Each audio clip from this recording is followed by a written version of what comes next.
Hello, it is I, Rowan, and because I am stupid, I decided to do this entire project in one night. How? With little notice and no friends? Old Spice. Let's begin. The first is trust versus mistrust.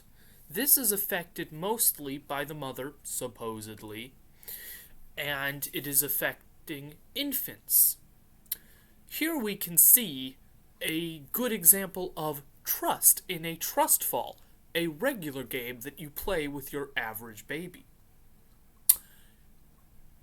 And here we can see a good example of mistrust. The next stage is toddlers, or stage 2. This one is called autonomy versus shame and doubt, and is affected by both the mother and the father.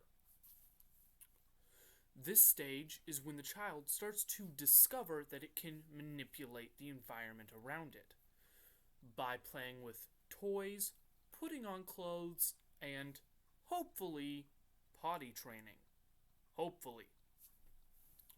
Some good examples of autonomy versus shame and doubt is this bottle of Old Spice and its loving parent. Notice how the parent is watching the bottle of Old Spice put on clothes, is there to help, yet is not helping until asked or noticing that the bottle of Old Spice is in danger, as toddlers die surprisingly easily. A bad example of autonomy versus shame and doubt is this bottle of Old Spice. Notice how the parent is overprotective, making sure that the bottle of Old Spice is in no danger whatsoever. This may lead to the bottle of Old Spice feeling like it can't do anything on its own. This can also go the other way. Another bad example of autonomy versus shame and doubt is leaving the bottle of Old Spice to its own devices completely, practically ignoring the bottle of Old Spice and never helping, even if help is needed or asked for. This could lead to multiple failures, again making the bottle of Old Spice feel inadequate and feel like it will always fail at no matter what it does. You need to strike a good balance between helping the bottle of Old Spice, but letting the bottle of Old Spice discover how to do things for itself. The third example is child and deals with initiative versus guilt. This deals with things like children playing games with one another like tag or hide and seek, planning out different activities, and roughhousing with one another. Some good examples of initiative versus guilt is this bottle of Old Spice body wash and this bottle of Old Spice deodorant playing with one another, interacting with other kids like themselves. This play allows them to explore different skills that they're good at and how they can apply those skills in different activities. This allows them to build up comfort in decision making and leadership. Some bad examples of initiative versus guilt is too much restraint for the Old Spice body wash in play. Maybe this means not letting the Old Spice body wash play because the Old Spice body wash did something it wasn't supposed to, and this is fine to an extent so long as you don't ex-nay play altogether or forever. It's important to punish the Old Spice body wash whenever it does something it's not supposed to a little, so it builds up a little bit of guilt, sort of acting as that voice in the back of your head that tells you whenever you're doing something wrong that you can act upon. Another thing that is bad in initiative versus guilt is questioning. more importantly, the Old Spice body wash's questions being treated like a nuisance and like they are unimportant. Doing this and doing the aforementioned other example of bad initiative versus guilt can lead to the Old Spice body wash being uncomfortable initiating with others. The fourth item in this list is tween, and it deals with industrious versus inferiority. Some important things to note is that peers become a lot more influential over our self-esteem, and what others think of us becomes a lot more important to us, not just our peers but our teachers and our family as well. Approval is important to us.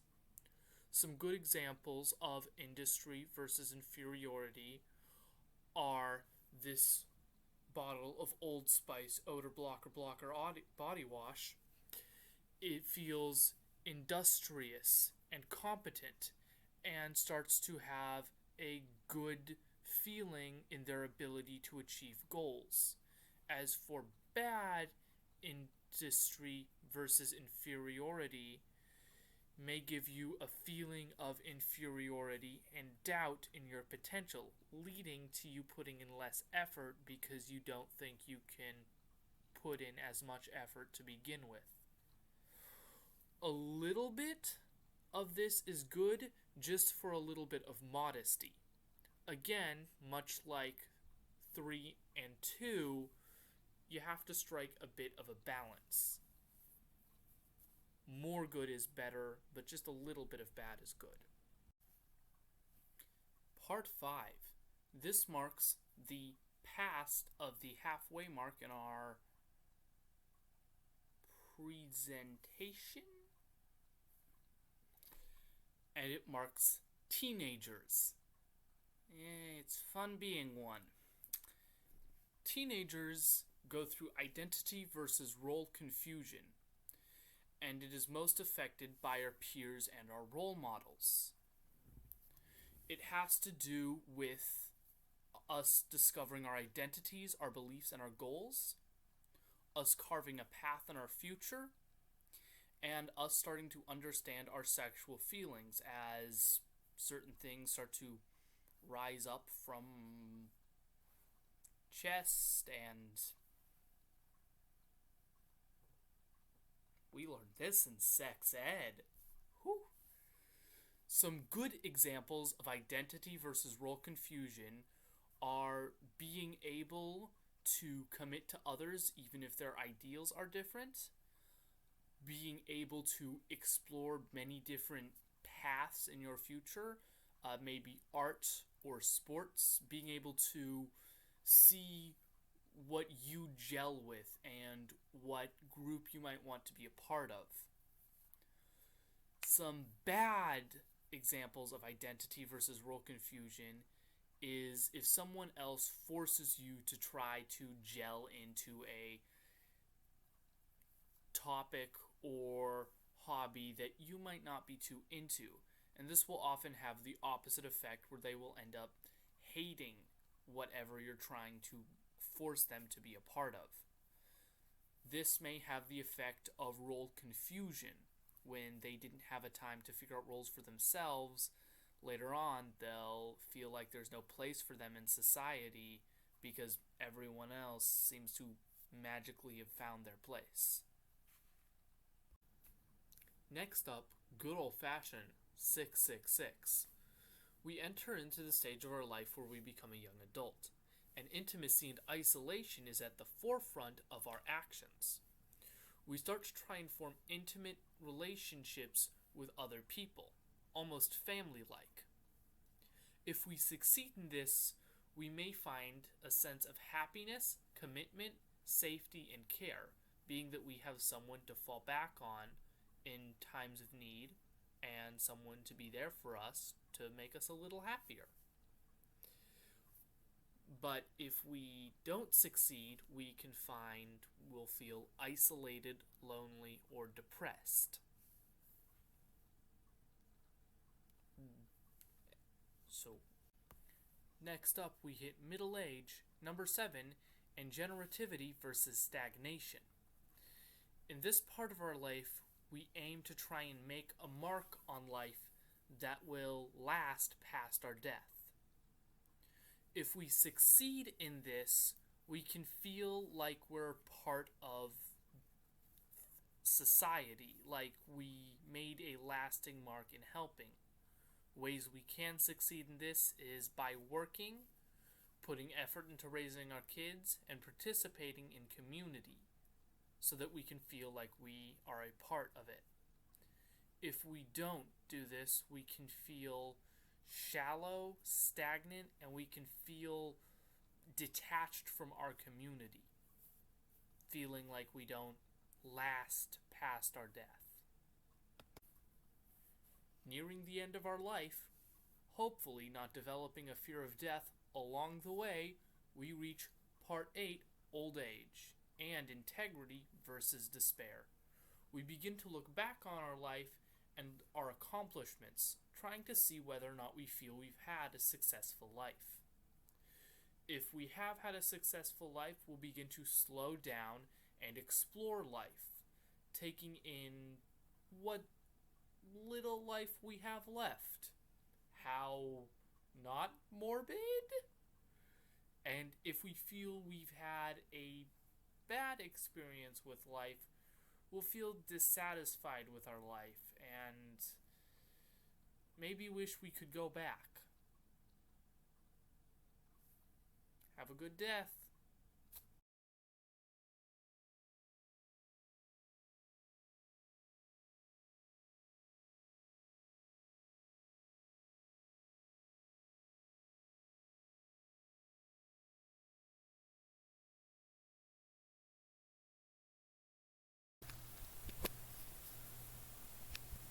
الناس الناس صار بي إن رأي إنه وريك لوي